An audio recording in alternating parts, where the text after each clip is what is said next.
recording paused. All right, hold on. Custom live streamed services. Oh, I see. Now it's saying recording in progress. Okay. All right, ladies and gentlemen, boys and girls, and all those assembled. I borrowed that from John Rowe. We have not just a storyteller, but we have a storyteller of storytellers, internationally acclaimed, the artistic director of the Marrakesh International Storytelling Festival, and also a member of the Guinness World Records, the one, the only, John Rowe. Thank you very much, Bavasi. Whether I can live up to that introduction is an entirely different matter. I didn't know what I was going to do today, and I'd forgotten while I was coming up the stairs to my computer. It's to do with old age. So I think we'll start with one about a cat. I do like a cat, not to live in my house. I like the cats that roam the streets of Marrakesh. That so, way back in time, when mountains were taller and rivers were deeper and forests were thicker, there was a woman on the Isle of Man, and she lived up a mountain in the middle of a forest. She was an old woman, and she was quite happy by herself most of the time, and the animals came and ate from her door, and the birds ate from her windowsill. And occasionally she'd make her way down to the town. And I know how that feels, but these days I drive it. But when I'm in Transylvania, in Katowice, I sometimes come down the mountain to get supplies. Well, she'd come down and just buy this and that, and the people of the town would greet her. And as it is with children and old people, people are always telling you what to do. And they say, why do you want to live up there by yourself? Come down and live in the town, we'll look after you. She said, no, I like it up there. The birds eat from my windowsill. The animals eat from my door. And she'd poodle back up the mountain, sit down a chair, rock backwards and forwards in front of a fire. But sometimes, you know, it's like you might be happy with your own company, but it's nice to have someone to talk to, especially in winter when the nights are drawing in and there's frost on the window pane. And it was one such night. The snow was piled high up against the front door. The snow lay on the windowsill. You know, a little bit of frost. And she looked up, and there was a pair of yellow eyes in the window. And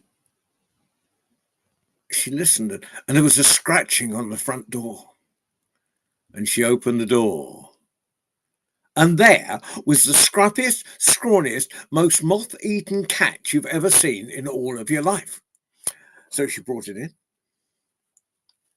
stroked it, gave it a saucer of milk. Each day, she'd feed a little, give it more milk, and she'd brush its fur. And as it got healthier, the fur got shinier. It had a coat the colour of beech leaves, golden, the colour of beech leaves in autumn. And she talked to the cat. The cat looked up and understood every word she was saying. And when she was baking, the cat would look at her as if to say, so that's how it's done. And she called the cat Grand Macri, blessed of my heart. And everywhere the old woman went, the cat went too. She went up the mountain when she went up the mountain with her. She went out to to collect wood, come out and collect wood with her from the forest. And one day she was out getting water from the stream. She filled a bucket.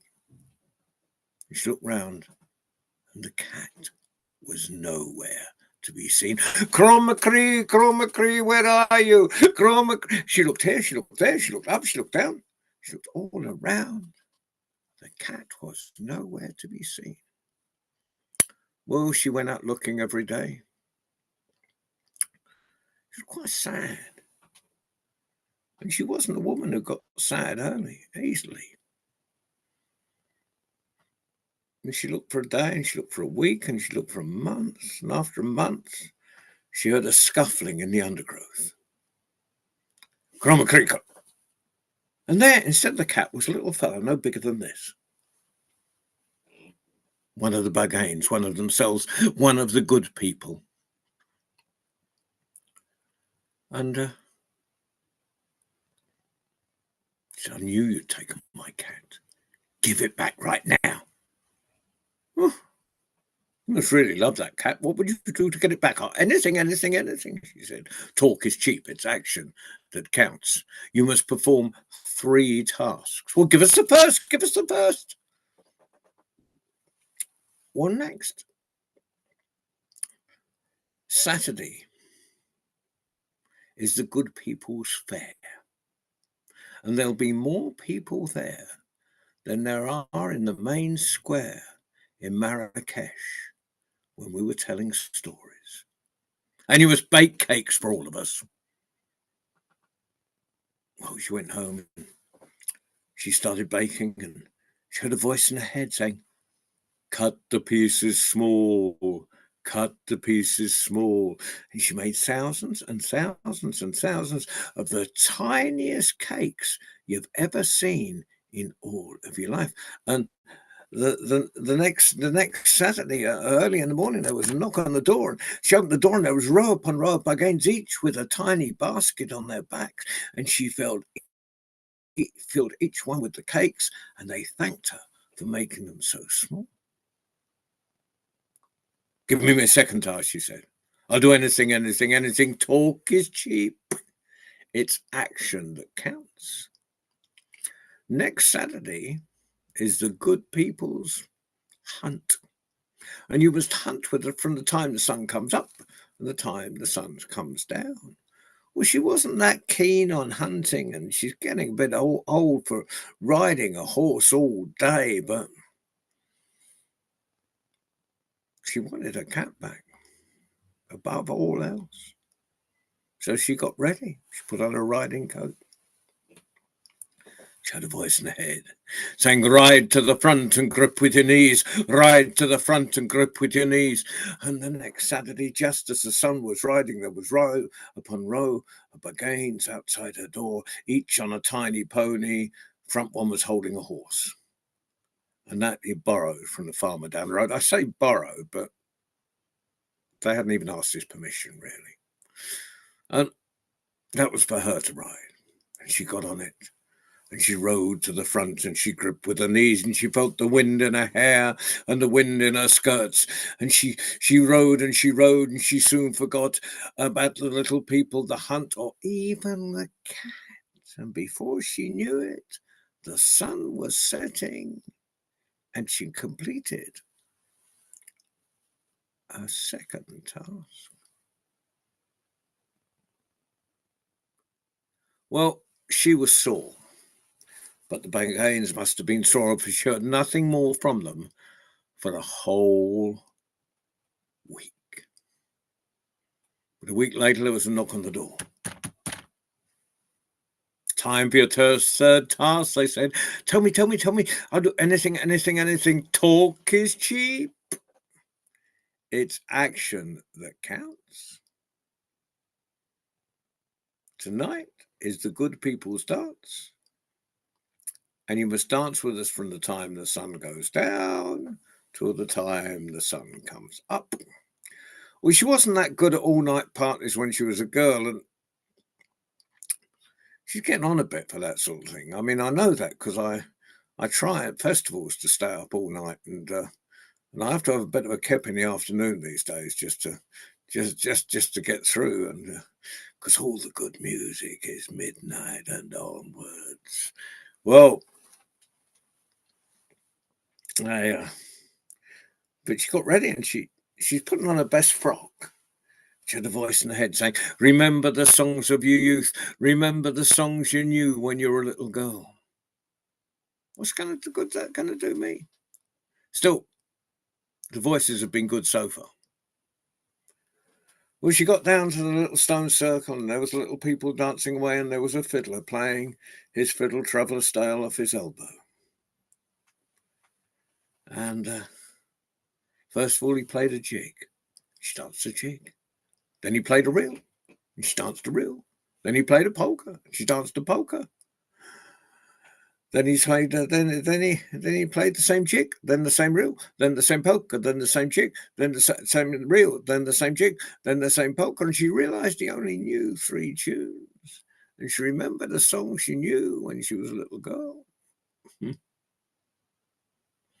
And she went up and asked him, "Do you want to learn a new tune?" Now, there is not a fiddler in this world who'll say no if you ask him if he wants to learn a new tune. And of course, as she taught him, first she taught him a fast tune, then she taught him a slow. And she remembered all the songs she knew as a little girl. First she taught him a fast tune, then she taught him a slow.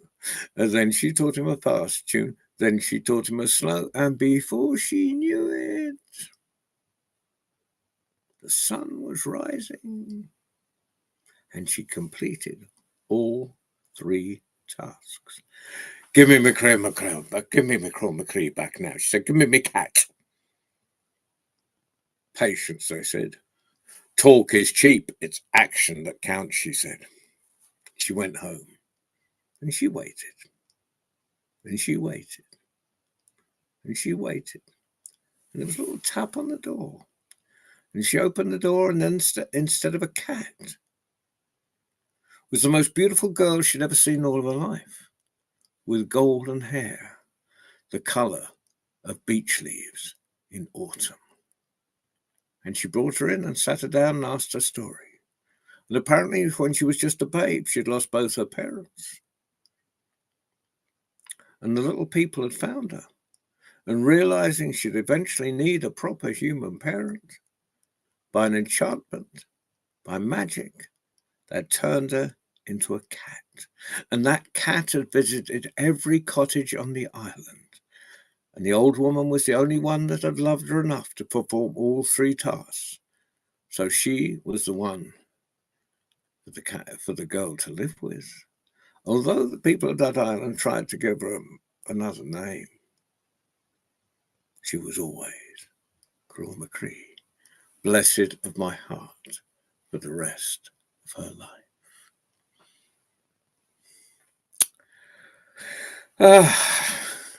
See, I can do nice stories that didn't have one bit of decapitation in it. I might put that right now. That was a great story, John Rowe. But I I expect love that story. It's from the Isle of Man. Yeah. I got to figure a way to borrow it and put a little Baba C twist on it. With your permission, of course. Yeah. We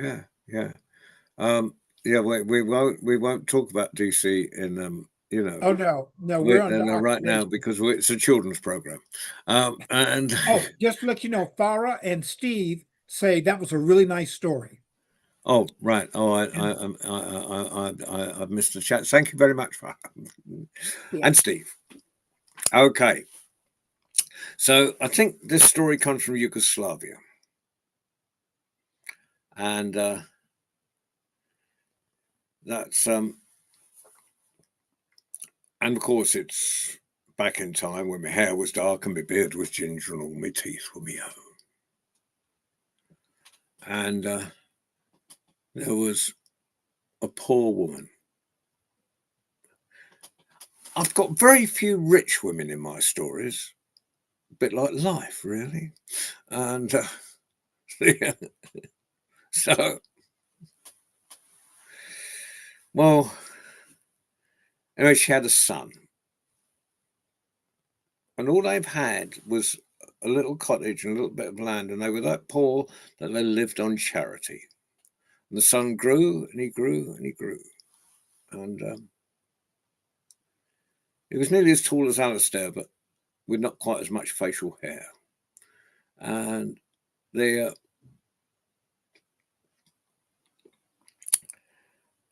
and he thought, this is a bit embarrassing, all this living on charity stuff. Mum, tell you what, if you sell the land, a little bit of land, we're doing nothing with it, so sell that, and I'll buy a horse with the money, and I'll go into the woods every day, and I'll pull out wood, and I'll sell the wood, and we'll have a good living. And Mum said, because Mum, because she'd been surviving for a long time. She'd brought up the boys, they'd stayed alive. And so every situation, she had to look at it from every angle. She said, yeah, but on the surface, that seems like a great idea. But you know what's going to happen? I'm going to sell the land. You're going to buy a horse. It's going to work for a while. Then you have the horse tied up in the forest one day while you're collecting wood, and a wolf will come along and eat the horse, and then we'll have nothing. Well, Evita's looking at us thinking, what a pessimist. And so, but the boy went on and on and on the way. Anyone with children will know that if they've got an idea in their head and they're persistent with it, they'll go on until you give in. So, okay, she sold the land. And they bought a horse. And they did earn a good living. They didn't have to live on charity anymore. They had food every day. I mean, life was good.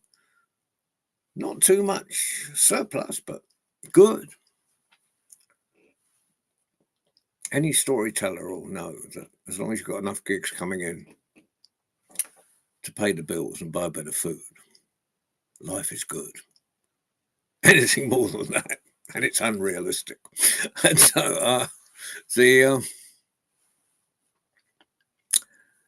and he's out in the forest and gathering wood, and he hears a noise in the distance, and he followed this noise, a sort of gurgling, choking sound, and there's a dragon with a deer stuck in its antlers and stuck in the dragon's throat. And dragon said, be my sworn brother and cut the antlers of this deer so I can either swallow it or spit it out. And if I'm working with children and I have a live audience, which of course I have here, but you're probably all far too moral, I give the children a choice between the deer swallowing the deer being swallowed by the dragon, or whether the dragon spits it out. Now, we haven't got to that point yet, but should this happen, are we going to let the deer escape or let the dragon swallow the deer? Votes for letting it escape. 1, 2. Farah doesn't know. Norman, where are you going? Votes for swallowing the deer.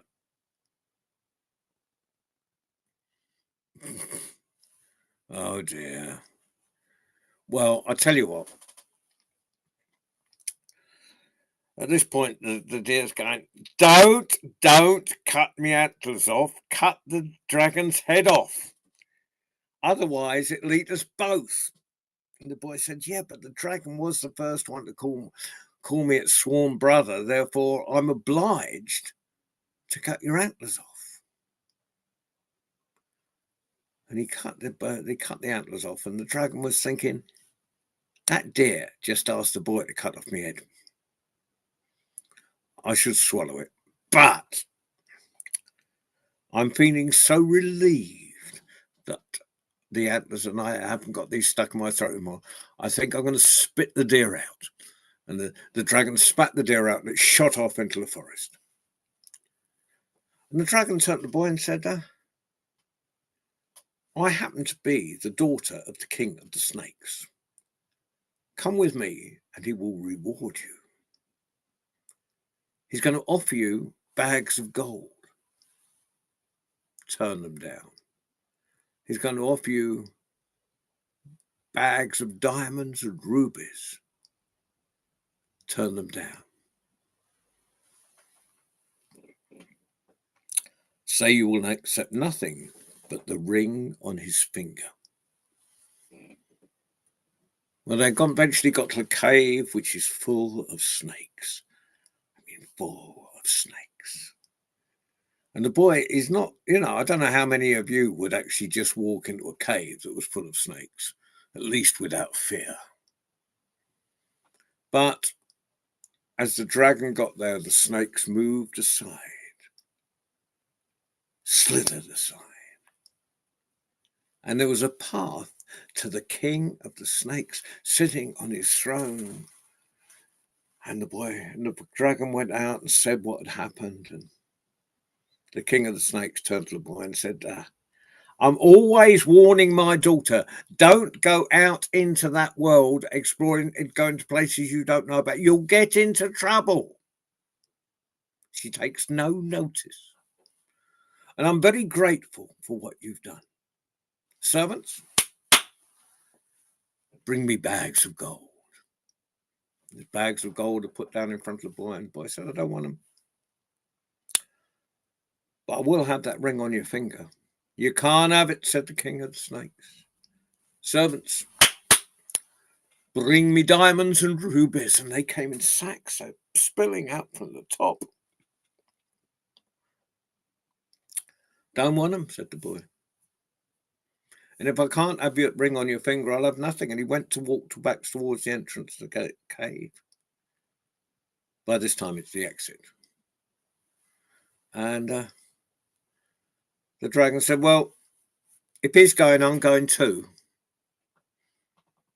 Well, the king, fathers and daughters, that sort of thing. He said, okay, I give in.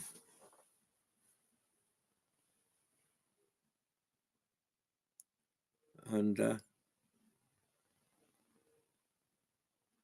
gave the ring. I think my television has spontaneously turned itself on downstairs. There's some strange music coming. I'll just think of it as an accompaniment. Well, he got the ring and put it in his pocket. And the dragon saying, well, if you ever want anything, just take out that ring and just hold it up, preferably near a fire, but it doesn't necessarily need to be, and just ask whatever you want, and it'll be there. Thank you very much, said the boy. The boy carried on to where his horse was, or had been. And there were 4 horseshoes, a bridle and a saddle. A wolf had eaten the horse. He forgets about everything. What's he gonna tell his mum? She said this would happen. He gets home. He takes a bit of time to go and tell you the truth, but he walks in. He goes, "Mama, not quite sure how to say this, but the wolf has eaten the horse." What did I say? To bed, no supper. He forgot all about the ring. He just went to bed, hungry, shamed. But in the middle of the night, he woke up and he was a bit hungry, and he suddenly remembered the ring in his pocket. He went downstairs and he bit of embers on the fire, hold it in front of the fire, just to make sure, he said, could do with a bit of food. Suddenly, there is a banquet in front of him. There's lentils and such for the veggies, and there's chickens for the chickens for the ideologically unsound and the anything Aryans like me, and couscous and tagines and ice cream for Louis and King Louis, King Cute, Mr. President Louis, and so he eats his fill. Doesn't even think about it. Goes back upstairs, goes back to sleep. Doesn't do the washing up, obviously. Next day, Mum comes down. What's this? She said. He told her about the ring. She almost forgave him. And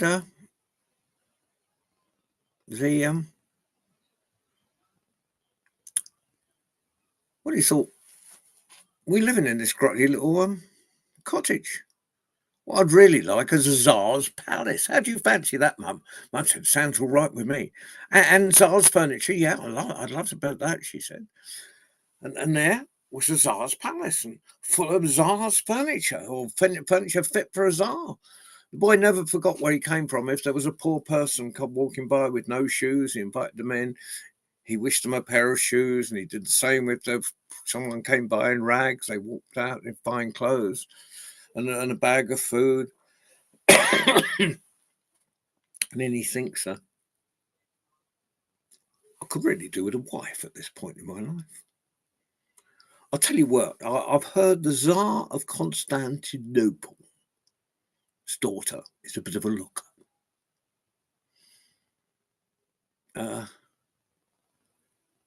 Quite fancy her. He holds the ring up and suddenly there's the Tsar's daughter next to him.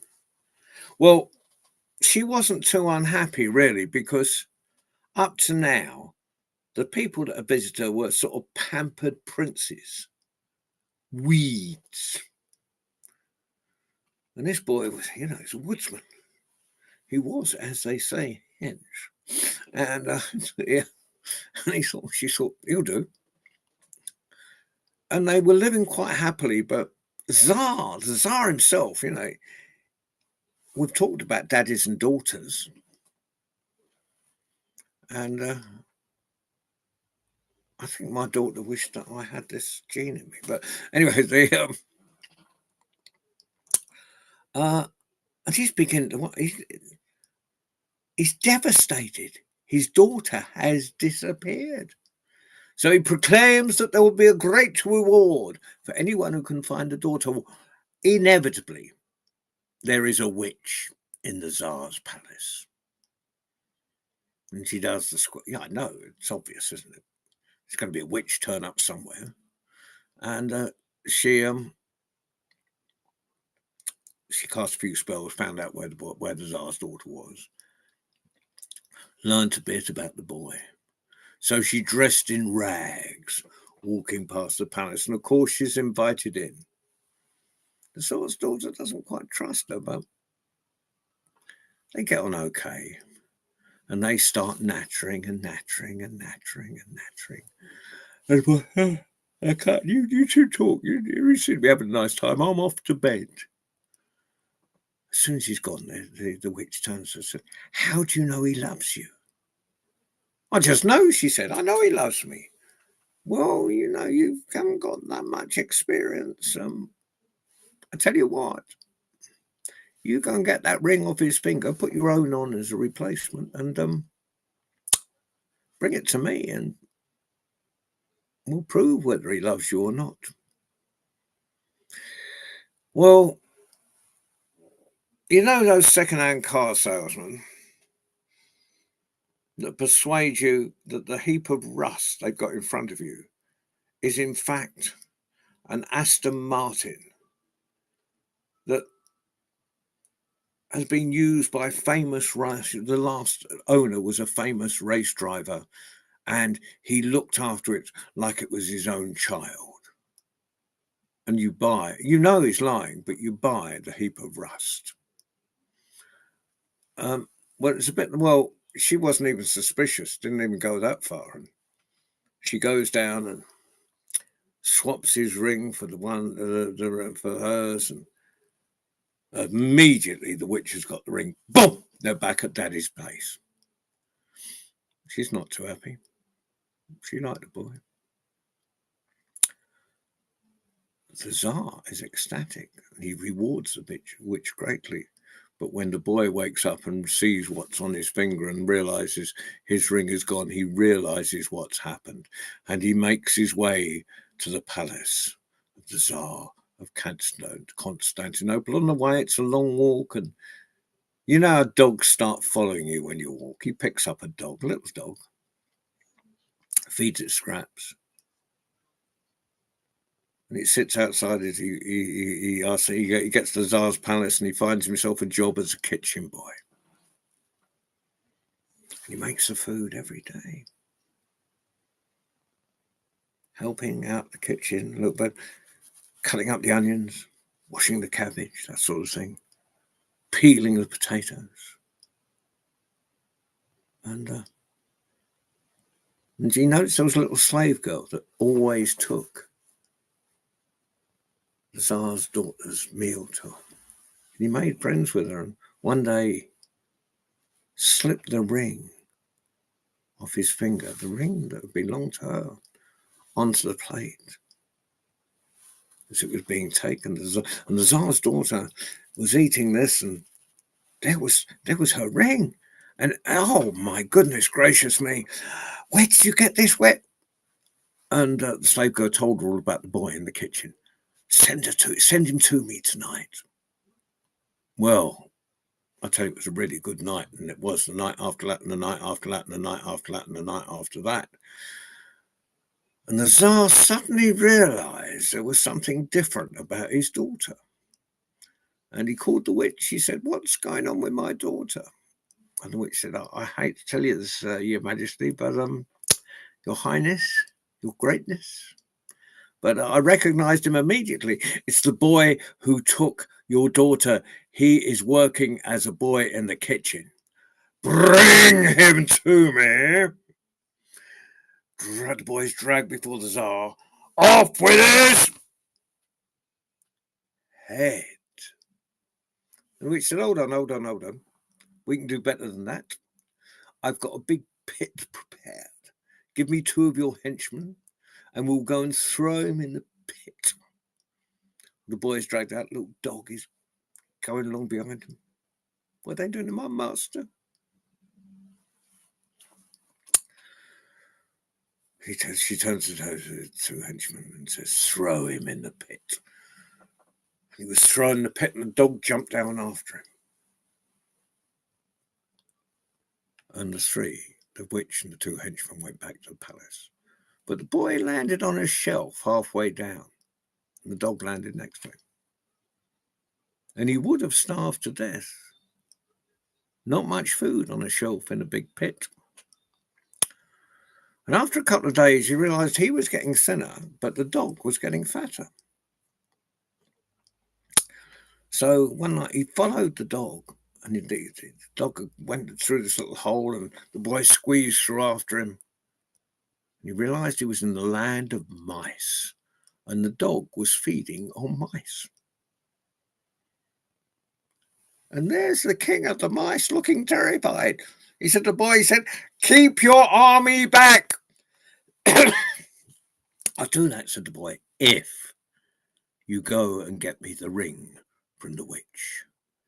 Well, the king of the mice sent mice off to get ring. And I tell you what, 50 rings came back. None of them were the right one. The boy said, there must be one more. There is, said the mice, but she keeps it under her tongue. And we can't get to it. You will get to it, or I'll let my army go, he said. And all the mice are terrified. You know, they're doing the odds. Well, he might not get us, he might. But there's one little 3-legged mouse. And he realizes he'll be the first to be caught. And he said, look, if I can have a couple of friends to come with me, I think I can get that ring. But on the way, he dragged his tail through honey. And then he dragged it through dust. so one sticky tail covered in dust. And they crept up to where the witch was sleeping, and the mouse went backwards and forwards, dragging his tail under the witch's nose. This way, that way, this way, that way, until achoo! Out came the ring, both through the air. The little mouse, with it stuck its tail in the air, caught the ring on its sticky tail, curled the tail round. Oh wow! And they ran back as fast as they could to the king of the mice. They said, "We've got it! We've got it! We've got it!" And the mouse with the curly tail presented his tail to the king of the mice. The king of the mice took the ring and presented the ring to the boy. And the boy wished himself back to the Tsar's palace. And there he thought, well, I better make friends with Dad, actually. I mean, by this time he'd wished himself a nice suit of clothes. He didn't look like the kitchen boy anymore. He said, Your Madge, Your Majesty, Your Highness, a great Tsar. I'm already married to your daughter, but I would like your blessing if I could get it.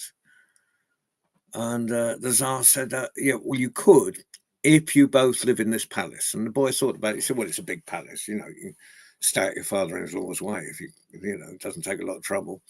And he said, what about my mum? He said, well, she can come too, said the Tsar. And the boy sent his message to his mum and said, come and live with us if you want. And she said, why? I've got a palace of my own here. Make sure I'm well stocked with food. And you live your life, and I'll live mine. And that they did, and they lived happily for the rest of their lives.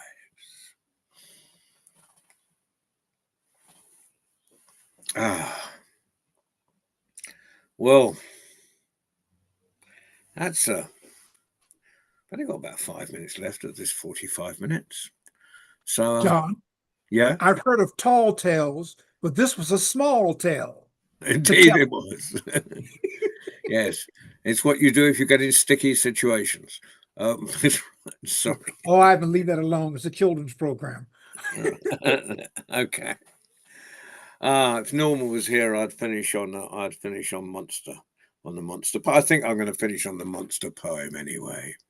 Norman is Yeah, here. do that. Yeah, I'm here. I want to hear the pie. It's not Norman I'm thinking of. It's Mike Faculty. But not Norman. Yeah, I've talked to Michael Kerrins and whatever it is in your. Norman's having a birthday in September, and is it September the 12th or the 16th, whatever it is, whatever Yeah, that's September 12th. September 12th. So Norman will be our teller on September the 12th. All right. Yeah. So yeah, thanks, Michael, for the best birthday present ever. Okay. So I've got to rearrange. Waleed, rearrange the schedule. I will email you with that. But anyway, this last poem, Monster Hunt. I wrote this years and years ago.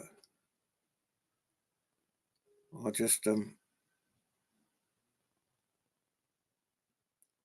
I just thought I was doing a children's book of poems. And I thought, really, needs a poem about monsters in and one about ghosts. You know, it's not a children's book of poems if it doesn't have one of those. So me and my friend Joey thought, just for a change, that we'd go monster hunting on the monstrous mountain range. Joey said we'll need supplies. That's what I think. So we packed some peanut butter sandwiches and cans of fizzy drink. And I've got an audience here, so. Norm, if you had a choice of sandwich, Babasi, what would you take? Cucumbers, mushrooms. No, just cucumbers. One thing will do. Don't be greedy. No, mushrooms. Mushrooms. Blue cheese. Blue cheese. So we pack some peanut butter, mushrooms, and blue cheese sandwiches. Farah, what would you like? Chocolate sandwiches. Which sandwich? Chocolate. Oh, got a bit of chocolate. Steve, Yeah. do you want something in your sandwich too? What do you want in your sandwich? Oh God. I have to think about it. Oh You dear. caught me on the wrong end. Are you always like that? If Farah Yeah, says, "Do you want a sandwich?" Do you think, "What do you want in it?" Do takes you, forever. do you say, "Come back tomorrow"? That's right. Yes. I think blue cheese is Blue fine. cheese. Blue cheese is fine, and chocolate. So we packed Blue some cheese and peanut chocolate. butter, mushroom, blue cheese, and chocolate sandwiches. That's right. King Louis, what do you want? In your sandwich? Bacon. Pardon? Bacon. Bacon. Bacon Just had a sandwich. bacon sarnie. In fact, I got a really nice pack of bacon in the market. Right. Anyway, so pack some peanut butter, mushroom, blue cheese, chocolate, and bacon sandwiches. Evita, what would you like in your sandwich, darling? Well, so inspired by your story before, I'm turning my ring, and for once I want some caviar. Thank you. I'd like some caviar in my sandwich, right? So pack some peanut butter, mushroom, blue cheese, chocolate, Caviar. bacon, and caviar sandwiches. Norman. You've just named a lot of the things I just had for lunch. Portobello mushrooms. So portobello mushrooms. Are you happy with the portobello mushrooms then, Babasi? Yes. Yes. So we'll start with that, and we'll start and finish with. So we pack some portobello mushrooms, blue cheese, chocolate, bacon, caviar, and more portobello mushrooms, and cans of fizzy drink. We Joey had a BMX night, a mountain bike. We went as far as we could on those, and then we had to hike. We'd not gone far up the mountain when Joey called, "Look over there. It's the barbless razorless monster, the one that's all covered in hair." Well, we went a few steps closer, and the monster let out a roar. "You can't scare us," said Joey. "That stuff doesn't work anymore." Then the excessively hairy monster with the enormous hairy feet, hairy head called us over to a rock, and this is what she said: "If you've come monster hunting, then I'll put up a fight. I'll gnash my teeth and throw some stones and roar with all my might. But I suspect that's not your wish if you only want to know if monsters really do exist, and how tall do they grow, and are there many different sorts, and where do they all live? And there's answers to your questions that I'm prepared to give, provided that you promise me you come with good intentions. After all, we've been around for quite some time without your intervention." "No problem," answers Joey. "That is understood. Now, why don't you tell all your friends we're really very good, and we don't want to upset them or ruin their routine, but having come all this way from monstrous display, you're the only one we've seen." Now, the excessively hairy monster put a finger each side of his teeth and let out one ear-piercing whistle that made the ground tremble beneath me and my friend Joey so much that even she looked perturbed. And then from each side of the mountain came the loudest noise we'd ever heard, and they came with a rumble and tumble, and they came with a squelch and a crunch, and they came with a huffing and puffing. They came with a gobble and munch, and some of them had 6 heads, and some of them only had 2, and some of them were purple, and some were pink and blue, and one had hair on the palm of their hands, and one had hair on its nose, and one was as bald as the day it was born, and one of them seemed to glow. And when they came up to the rock of the hairiest of them all, they were more than a little curious as to why on earth she called so many of the mountains monsters in the middle of the working day, and what could be the kind of game she'd invite them all to play. "I won't keep you long," she whispered, "but I've a sight that's really worth seeing. You might not have seen them round these parts before, but this is a human being. And there is another. Though they're not fully grown, I think they're frightfully strange, and by far the most curious creatures to be found on this mountain range." Then Joey pulled out our sandwiches and offered them around, and without any fuss, the monsters and us sat down upon the ground. And we had to agree as we munched at our lunch. Although mountains have their attractions, we'd best cycle home, leaving monsters alone, trying to work out our human reactions. So, So anyway, That was brilliant. that's it. That's my time up. It's been a pleasure. And what's coming up next week? Rona Babu is our storyteller for next Friday. But before that, as it is the first Wednesday of the month, at 7 o'clock on Wednesday, there is an open mic, Tales and Tunes, run by Justine Demir. 7 o'clock in the evening, and same place, same connection. Press the join story button, and there you can come along. You can do a poem, a story, a song, play a tune, and do whatever you like, really. So thank you all for coming, and all those who are out there in virtual land that don't press the Zoom button but just watch either live or in a retrospect. It has been a pleasure telling you stories. Thank you, John. Boys and girls, once again, let's give it up for John Rowe. Huzzah. Thank you. And then thank you, Wally, Thank you, for John. flying the magic carpet. I shall see you in a few weeks. I shall see you at the end of September when I'm getting a flying carpet out to Marrakesh. Ooh, I can't wait to get back to Marrakesh. You've got to wait till January 27. At the latest, yes. Says You know, who? Inshallah. yes. Inshallah. The carpet is very magic indeed, because every time it flies there and back, it has an extra thread and story in the carpet. It does. Now we're getting into carpet philosophy. We'll do that on a world. But what a rugged philosophy it is. Oh yeah. Very well, everybody. Thank you. Thank you for Thank you. coming, Clara. Thank you. Alistair, Baba, C, and of course, King, cute President Louis. Mooey. Hey guys, bye. Good to see you, Louis. Bye-bye. Bye, Robin. What a moving avatar. Oh dear. I was going to make another one, but it was utter nonsense. Anyhow, let me stop. Everyone stay blessed. Here in the States, we have a 4-day weekend, or as you might say, I think a bank holiday, Yeah. but we have a 4-day weekend. And I intend to sleep in late all 4 days, which Really? probably means I'll be getting up earlier than usual. But anyhow, I thank you everybody for coming on behalf of John Rowe and the World Storytelling Cafe.com. Take care, stay blessed, but most of all, stay you. Yes. Good night, bro. Wally, you can close us out. Hey, Vita, it's always good seeing you. Yeah, same. All right, King everyone take care. Mooey. Good night, King Mooey. Bye. Talk to you later, Louie. It's always a pleasure to see you. See Yeah. ya. You too. Bank holiday. All right. Okay, Waleed, I know you're waiting for it. See, out.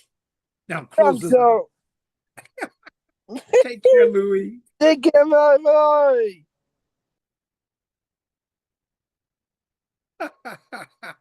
Fun as always.